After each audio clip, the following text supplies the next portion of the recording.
Welcome to the deep dive. Today we're looking at something called the next democracy. It's this idea of weaving a new layer sort of into our existing democratic systems. Sure, like an add-on. Exactly. Think of it as creating an always-on conversation between citizens and the people who represent them. The big aims. More transparency, more accountability, and, just constant connection. It's quite ambitious, moving democracy from just periodic events like elections to something more like a continuous exchange. Right. And for this deep dive, we're zooming in on India, the world's largest democracy. A fascinating place to consider this. Absolutely. You've got the sheer scale, the really deep democratic roots, but also, let's be honest, the challenges, corruption, bureaucracy. It's all there. Definitely.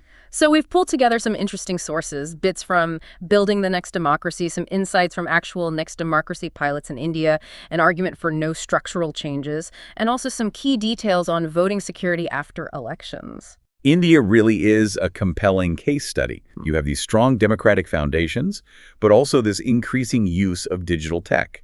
It creates, a unique kind of environment for these ideas, potentially. So the core question we're diving into for you today is this. Could a system like the next democracy, or maybe just parts of it, realistically be adopted, from the ground up in India? We're not talking about a total revolution. More like integration. Yes, integrating some key features. So let's explore some potential ways this could happen, the obstacles, definitely, and what makes India unique, the things that might help, and the things that might hinder this. It's worth really thinking about how such a big shift in democratic engagement might play out in a country that's just so diverse, politically and socially. Okay, let's unpack the basics then. The core principles behind the next democracy. First up, this idea, overlay, don't overhaul. That really stands out. It's not about tearing up constitutions. It's adding a parallel civic layer, like installing a new app on your phone, not replacing the whole operating system. And that's a clever part of it, right?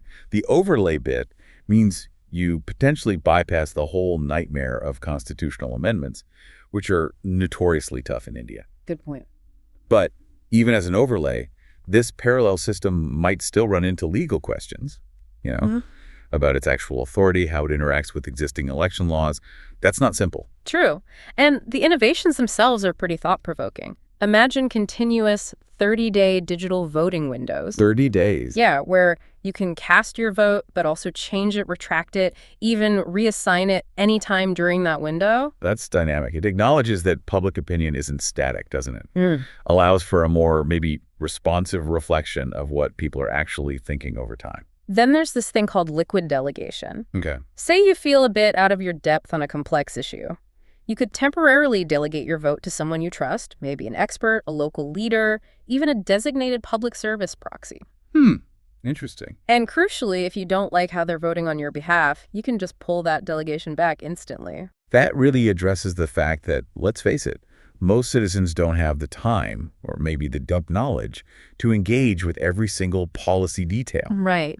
And in the Indian context, where community leaders and respected figures already hold quite a bit of influence, this delegation idea could feel quite natural. That's a great point. But you'd also have to watch out for new forms of sort of elite capture, right? Yeah. People using their existing status within social hierarchies to gain influence through this system. Absolutely. And to counter that, the idea is these proxies would probably have to publicly state their positions if they acted against the interests of the people who delegated to them. They could lose that delegation immediately. Exactly. And face a hit to their reputation. It could be a check on corruption, maybe. That public accountability piece for the delegated votes is absolutely crucial. But connecting it back to India, making sure these proxies really represent who they say they do and aren't just gaming the system, that would be a huge challenge. Yeah, definitely. Okay, here's where it gets really interesting for me. Radical transparency. Go on. The proposal includes 0 paid political ads. Wow, 0. 0. Instead, any communication from, say, interest groups would need this machine-readable metadata attached. Clear info on who funded it, how far it reached, who they were targeting. Bringing it all out into the open. The whole idea is to expose those hidden influences. Precisely. It tries to level the playing field, make it harder for just the well-funded campaigns to drown everyone else out. Imagine, Like every political message having a digital nutrition label. Ah. Machine-readable metadata saying exactly who paid, how many saw it, which groups were targeted. That level of transparency could seriously disrupt campaign norms in India, where, let's be frank, the influence of money in politics is a massive, well-known issue. No kidding. But actually enforcing that and stopping other kinds of undue influence sneaking in, that needs serious regulatory muscle and the tech to back it up. True. And there's more innovation packed in here. End-to-end verifiable voting, hardware-backed tokens for universal access. How would the tokens work for access? Well, the idea is making them available widely. Think libraries, community centers, maybe even using donated smartphones for people who can't afford one. Okay, trying to bridge that digital divide. Right. Plus, built-in ways for deliberation, online forums, local meetups to encourage actual discussion, not just clicking buttons, and even anti-polarization features like delaying the vote tally slightly or using AI to show people counter-arguments to break echo chambers. Wow. Taken together, those features really are a comprehensive attempt to tackle a lot of the big problems we see in democracies today. Misinformation, growing division, all of that. So with all that in mind, what could this actually look like in a country like India? Let's look at India's current democratic scene. On one hand, you have this incredible participation. Huge numbers. The sources mentioned the 2019 election, 67% turnout. That's just a massive number of people showing up. And there's this long history of engagement, from village councils, the panchayats, right up to big social movements. That high turnout definitely shows a strong commitment to democracy at its core. Yeah. And those existing local structures, like the panchayats you mentioned, they could potentially be a foundation to build on for more participation. And India's already shown it's willing to use digital tools for governing. You look at platforms like MyGov, over 30 million users. That shows people are up for interacting with the government online. Yeah, the success of things like MyGov does suggest that many Indians are already comfortable engaging digitally. That could make adopting some next democracy features, easier. But, okay, let's be real about the hurdles. Massive hurdles. We're talking deep-rooted bureaucracy, a political system where party loyalty often trumps everything. Yeah, the party whip is strong. Pretty low levels of trust in politicians generally, and these ongoing problems with corruption and just inefficiency. Those are really significant systemic issues. Any new system, however well-designed, would have to figure out how to navigate those existing power structures and the incentives that drive politicians now. Expect resistance. And then there's just the sheer scale and diversity. 22 official languages. Mind-boggling. Internet access is still patchy, maybe around 50% nationally, and heavily skewed towards cities. And digital literacy, it varies hugely. Lots of people use smartphones, sure, but mostly for WhatsApp or entertainment, not necessarily for digging into complex policy debates via an app. That digital divide, plus the language diversity, those are massive logistical challenges for any digitally focused democracy platform. How do you make it truly accessible to everyone? That's paramount. Politically, too, the strong party system means even if citizens clearly vote one way on a next democracy platform, their local representative might just follow the party line anyway. Exactly. Their hands might be tied. Plus, the risks of populism, polarization along identity lines, religious lines, those are very real in India. And they could easily be amplified by misinformation, which we know is already a huge problem there. Yeah, that strong party discipline could really limit how much impact a platform like this has on actual decisions. And you're right, those existing social and political fault lines could absolutely be exploited if you don't have incredibly strong safeguards against disinformation built in from the start. The sources also suggest there's this real hunger, especially among young people and civil society groups, for more direct say, a frustration maybe with feeling ignored between elections. That desire for more participation, for more accountability, that could be a really powerful force driving interest in these kinds of next democracy ideas. If people believe they offer a genuine, effective way to be heard and have an impact. Okay, so with that whole picture in mind, let's try to imagine some actual scenarios playing out in India. Scenario A. Let's picture a new independent candidate running for the city council in Bangalore, the big tech hub. And they decide to run on a next democracy platform. Explicitly. Bengaluru makes sense. High digital literacy, lots of civic activism already happening there. It seems like fertile ground for this kind of experiment. So this candidate's main promise is, I'll use a mobile app for continuous citizen voting on local stuff. Budgets, roads, zoning, you name it, and I'll vote according to what you decide. Old promise. Yeah. They team up with some local tech folks, maybe adapt an open source platform like Democracy OS or build something new. Crucially, it needs multilingual support, Canada, English, maybe Hindi too, and really simple icon-based interfaces. That usability across languages and literacy levels is absolutely make or break for something like this locally. Their campaign involves going door to door with tablets, showing people how it works, maybe setting up kiosks in public areas for older folks or those without easy digital access. The key messages are transparency, making the vote results public and verifiable, and fighting corruption, arguing that mass decisions are harder to bribe. That transparency and anti-corruption angle, that's likely to hit home with voters, big time. And the proactive effort to include people who aren't digital natives, that's vital for getting broad buy-in. And here's a neat little adaptation for India. They could tap into the existing resident welfare associations, the RWAs. Ah, yes. Very common in cities. Right. So busy professionals could choose to delegate their vote on very local issues to their trusted RWA leader, someone already seen as representing their building or neighborhood. Integrating with those existing community structures, that can make the whole liquid delegation thing much easier for people to grasp and accept locally. Smart. Of course there'd be skepticism, lots of it, especially about inclusivity. How do you make sure people in slums or those who can't read well aren't left out? Huge question. The candidate would need real strategies for that, maybe holding community meetings where helpers enter votes onto the platform for people. And you can bet the established politicians would be watching this whole thing very, very closely, probably with a lot of suspicion. Yeah, tackling that inclusivity piece with real culturally relevant actions is non-negotiable for the platform's fairness and legitimacy. And the reaction from the old guard could be anything from wait and see to outright trying to shut it down if they feel threatened. It's interesting, the candidate might even try to link it back to India's history, the idea of Panchayat Raj, village self-governance. Frame it as a modern, tech-powered version of that. That could help build acceptance, connecting the new idea to something familiar and respected. But we can't ignore the potential resistance from politicians and others whose power networks might get disrupted by this. Absolutely. Disrupting those established patronage networks is bound to cause pushback. And you'd see interest groups, environmental activists, builder lobbies trying to mobilize votes on the platform, plus the risk of money politics finding new ways in, like trying to buy digital votes somehow. Which means you need rock-solid security and really transparent audit trails to stop manipulation and keep the whole thing trustworthy. Though the transparency itself might make those attempts easier to spot. Okay, now let's shift gears. Scenario B, different place. Kerala. State known for high literacy, lots of political awareness. Right, very different context from Bengaluru in some ways. Here, imagine an incumbent MLA, a state legislator, decides to experiment with a Next Democracy platform, maybe creates a sort of online constituency council. Kerala's high literacy and political engagement definitely make it a good place to try out more direct citizen involvement. Now, this MLA, maybe being cautious, doesn't give up all their decision power.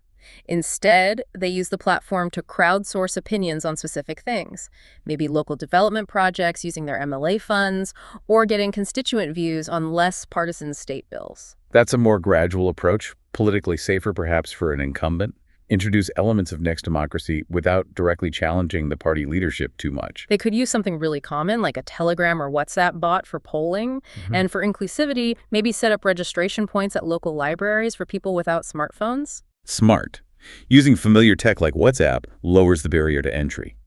And the library idea helps bridge the digital gap. So picture the MLA sending out a quick explanation of a proposed state bill, say, on coastal fishing rules, outlines the options. People can reply with their choice or maybe even delegate their vote on this specific issue to a known expert, like a marine biologist or a local fishing union head. That option to delegate just on specific issues to relevant experts, that adds a layer of informed input, which is interesting. The MLA then publicly says how they'll vote based on the results, within party constraints, and uses that feedback in party meetings. It's framed as just, well, better public consultation, continuous consultation. Yeah, framing it that way lets the MLA test the waters, show they're listening, maybe even build support within the party by showing grassroots backing, but without being rigidly bound by every single poll result. Colleagues in the legislature or party bosses might be a bit wary at first. You think? But they might tolerate it, as long as it doesn't cause trouble for the party. And Kerala's history of local participatory planning might make people there more open to this kind of thing anyway. True, that history could make it feel less radical, more like an evolution of existing practices. So looking across India, what kind of general public reaction could we expect? Sources suggest it would vary a lot. Naturally. Cities like Bengaluru, where people are already frustrated with local problems, might show real enthusiasm. People there already use apps and websites to complain about potholes or whatever. Yeah, the urban, digitally savvy crowd is probably the most likely early adopter group, especially if they see it as a way to actually get things fixed. But skepticism will be widespread too. Can you really trust an app with governance? Who gets left out? Those inclusivity worries will be huge and need constant attention. Absolutely. Addressing those concerns proactively and transparently is critical. We'd probably see a ton of media coverage, lots of TV debates, established politicians maybe drilling these next democracy candidates or MLAs. The media spotlight would be intense. It could amplify both the excitement and the criticisms. How it's framed will matter a lot. And expect resistance from inside the system, politicians, bureaucrats, plus interest groups trying to game the system and maybe misinformation campaigns trying to derail it. All standard playbook stuff when you try to change power dynamics. In a place like Kerala, maybe the initial reaction is more curiosity, perhaps appreciation for the constant dialogue. But again, long-term support depends entirely on people feeling it's inclusive and secure. That trust factor is everything. If the platform is seen as unfair, insecure, or unrepresentative, public confidence could evaporate really quickly. Okay, let's think about effects. Short term, medium term. Back in Bengaluru, maybe you see faster local problem solving. Citizen votes directly lead to, say, funds for new water pipes actually getting allocated and installed. Tangible results. Yeah, that could boost trust locally. Might even shame other councillors into being more responsive. Or the challenge, potential gridlock. If the rest of the council blocks initiatives coming from the citizen platform, that could backfire or maybe galvanize more public support for this new politics. Interesting dynamic. Medium term in Bengaluru. You could see more candidates running on similar platforms, maybe a local movement forming. Established parties might even start co-opting some features for their own use. And crucially, they'd need to be analyzing who's actually participating, right? To see who's being left out and fix it. Constantly analyzing that participation data is vital for equity and improvement. Now, Kerala, short-term effect for that MLA. Probably a stronger connection with constituents. Maybe they actually resolve some local headaches based on the feedback, boosting their legitimacy. Makes sense. Builds goodwill. The challenge there, maybe disappointment if the citizen preferences clash hard with state government plans or party policy. Right. Managing expectations is key. Medium term in Kerala. Given that history of decentralization, maybe you see wider adoption within the state's political culture. Perhaps the state government itself starts integrating more online participation tools. Success would likely be measured by things like higher voter satisfaction, or maybe even seeing if politicians using these methods gain an electoral edge. That would be the real test. Definitely. So what about the big picture? Wider adoption across India. The scale is just daunting, obviously, but successful local pilots could spread. We've seen it before with things like participatory budgeting or the Right to Information Act. Yeah, good examples. Successful local experiments can definitely create momentum. And the Constitution actually empowers local self-governance, so municipal adoption seems, well, legally feasible. National level adoption, that's much trickier. Sitting MPs would likely resist losing power. That bottom-up path seems more likely, starting local. Getting national politicians on board for something that might reduce their own direct power, that's a much bigger ask. But maybe new or smaller parties see an opening here, a way to stand out, like AAP did initially. That's plausible. Yeah. Using it as a differentiator, especially to attract younger voters who are comfortable with digital platforms and maybe disillusioned with traditional politics. Engaging India's huge youth population could be key. And hey, if India figures out how to do this well, it could influence other places. Yeah, other big democracies, developing countries. India could become an exporter of innovative e-government ideas. That's an exciting prospect. India's experience, the good and the bad, would offer invaluable lessons globally. But we also have to be realistic. India's political system is very good at absorbing radical ideas and kind of watering them down. Co-opting them, yeah. Ultimately, widespread adoption probably depends on one thing. Does it actually lead to better governance? Faster solutions, less corruption, happier citizens? That's the bottom line. They have to deliver tangible results. Which brings us back to careful, inclusive design for any pilots. Multilingual support, offline options, strong security, fitting within the legal system, it all has to be there. The reward, though, potentially reinvigorating democracy across India, is huge. The stakes are definitely high, but so is the potential reward. Getting it right requires incredible care. Now, something critical for you listening. How secure is your vote in a system like this, especially after the voting window closes? The sources really stress that security and privacy are designed to last. Absolutely fundamental. Without that trust in security and privacy, the whole system collapses. So they talk about persistent end-to-end verifiability. Think immutable public ledgers, basically, tamper-proof digital records that anyone can check, but crucially, without revealing how anyone voted. Like a public bulletin board, but cryptographic and secure. Right, and after you vote, you get a kind of cryptographic receipt. You can use that to check your vote was definitely counted, but nobody else can link that receipt back to your actual choice. That combo of public verifiability of the count and private verifiability for the voter, without compromising ballot secrecy, is key. Often used things like blockchain concepts. Then there's sealed ballot anonymity. Strong encryption means even the people running the system can't decrypt individual votes. It's built-in anonymity by design. After the election, no way to trace a specific vote back to a specific person. That protects that core principle of the secret ballot, which is vital to prevent coercion or later retribution. Hardware tokens add another layer for authentication, proving it's you voting, but the tokens themselves wouldn't store your vote, and session data gets wiped. They even mention delaying when you get your voting receipt, which makes it harder for someone to coerce you in real time.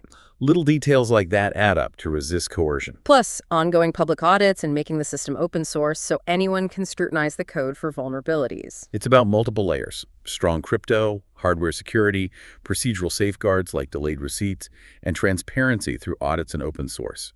That's how you build trust in a digital voting environment. So, let's try to wrap this up. The next democracy. It offers this really compelling vision, doesn't it? A more direct, continuous link between people and government. It's definitely a powerful idea. And India, with its mixed, strong democracy, growing digital use presents this unique landscape. Lots of challenges, yes, but also some really exciting possibilities for adopting parts of this. The potential upsides for India are significant. A government that feels more responsive, more accountable, citizens feeling more empowered, and maybe, just maybe, less corruption because things are more transparent and engaged. Of course, the complexities are massive. You can't just copy-paste this. Piloting has to be done so carefully, thinking about context, making sure it's truly inclusive across India's incredible diversity. That inclusive design is non-negotiable. Pilots have to be sensitive to language, digital access, different social groups. Everyone needs a real chance to participate and be heard for it to be legitimate. Which leads us to our final thought for you today. Could India, with those deep democratic roots, combined with its fast-moving digital transformation, actually become a global leader here? Could it redefine democratic participation for the 21st century? It's a fascinating possibility to ponder, isn't it? It really is. Thanks for taking this deep dive with us.